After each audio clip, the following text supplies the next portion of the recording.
So this is just a brief update. It's Tuesday the 24th of September.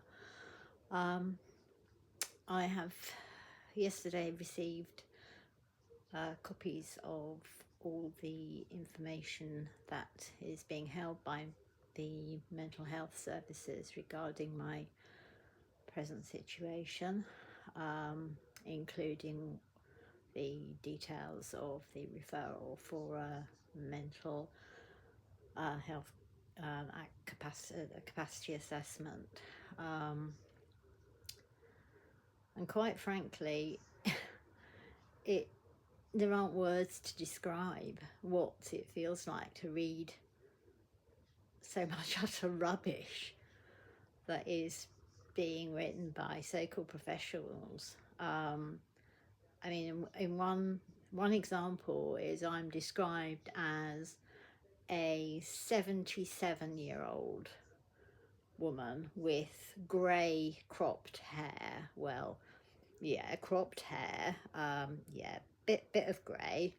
As far as I know, I was born in 1960. I only got GCSE O-level maths, but my calculations make it that I am 64. I'm not 77. So they can't get the basics right. They can't get my age right. They also state that I have a 15 year history of anorexia nervosa. I developed anorexia nervosa at the age of 14. Well, I can't make that work out to be 15 years of a history of an eating disorder. To me, it's 50 years, 50.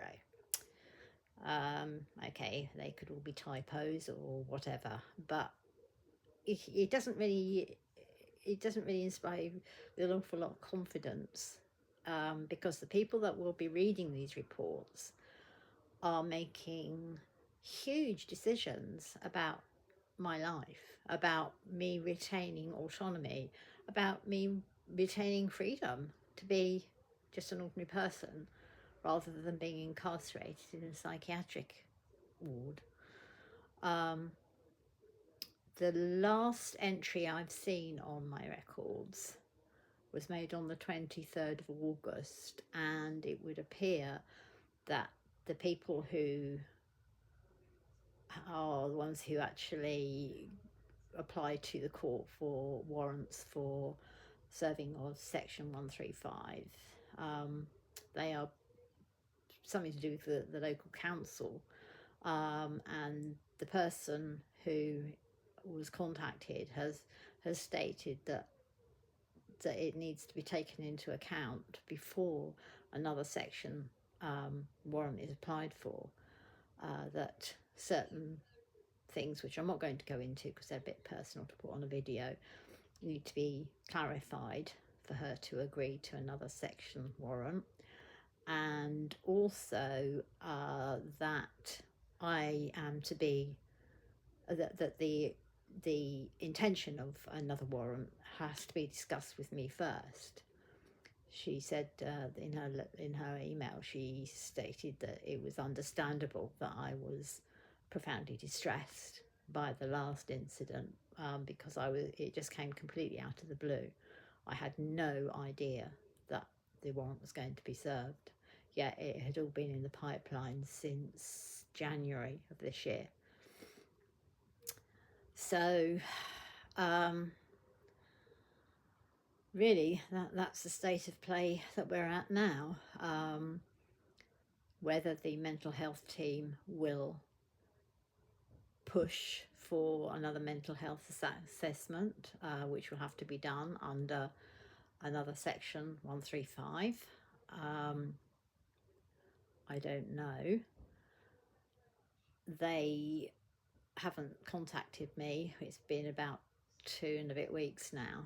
I was told that they would be making their decision. The multidisciplinary team have meetings, and there's so many teams and people involved, and I've not met one of these people, not one of them. The only person that I actually have met is one of the GPs at the practice that I am registered at. None of the mental health professionals, the independent team that came out to do the mental capacity assessment, they are, by definition of their title, independent. They're nothing to do with the local mental health team. They're just kind of like flying doctors, if you like, flying psychiatrists. Good grief, that paints a pretty terrifying picture. But they don't have any affiliation to the local services at all. They just write a report based on what they find on that day, and according to them, on that day I had all my marbles, so I'm all right, on the condition that I engage with the local mental health services and agree to physical examinations, and I agree to engage with eating disorder services. Well, frankly, I'm not going to do that. I'm actually more determined now to keep fighting, because the way that the Mental Health Act is being used, in my case, has come as such a profound shock that it can even be legal. And if it's happening to me, then it's happening to thousands of other people as well. Yet we keep hearing of cases where there's people in, who are clearly very, very unwell, and they do go on to cause terrible harm to others, and then it becomes known that, oh yes, they were known to services beforehand, etc., etc.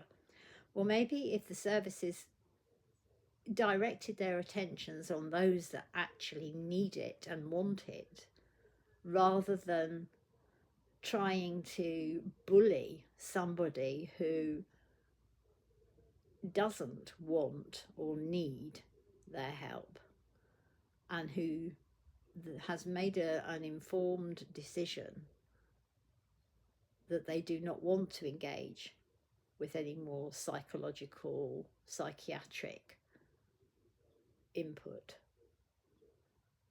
Because I have been harmed far more by the so-called treatments that I've received over the years. I've been harmed far more mentally, psychologically, emotionally, than a lot of the things that caused me to become unwell in the first place. So why would I want to continue that? It doesn't make any sense. I mean, surely it's quite understandable that there comes a time after 40 plus years of engaging with services and of having more and more harm done. I mean, and I could post a video that went on for days to give accounts of what things have happened to me whilst an inpatient on psychiatric wards, and well, obviously the awful incident involving a previous GP. I mean, I've been drugged by another patient in a psychiatric ward. I've been sexually assaulted. I've been physically assaulted.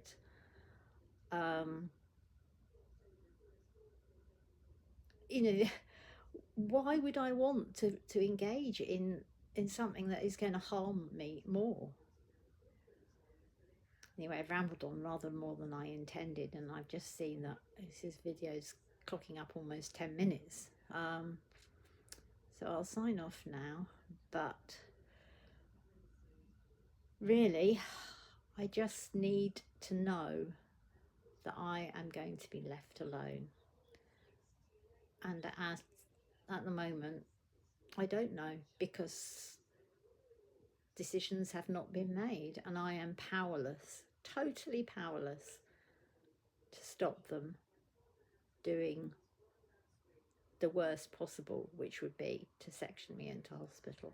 There is nothing that I can do to prevent that from happening, apart from allow the things that I will not allow to happen to me. So, well, I've just noticed Bunny's drunk. Bunny's still drunk. Well, that's it for today, and I hope that by the end of this month I will have a definitive answer, and that I cannot, that I won't have to keep living every minute of every day in dread of a next mob-handed visit and being dragged off to a psychiatric ward.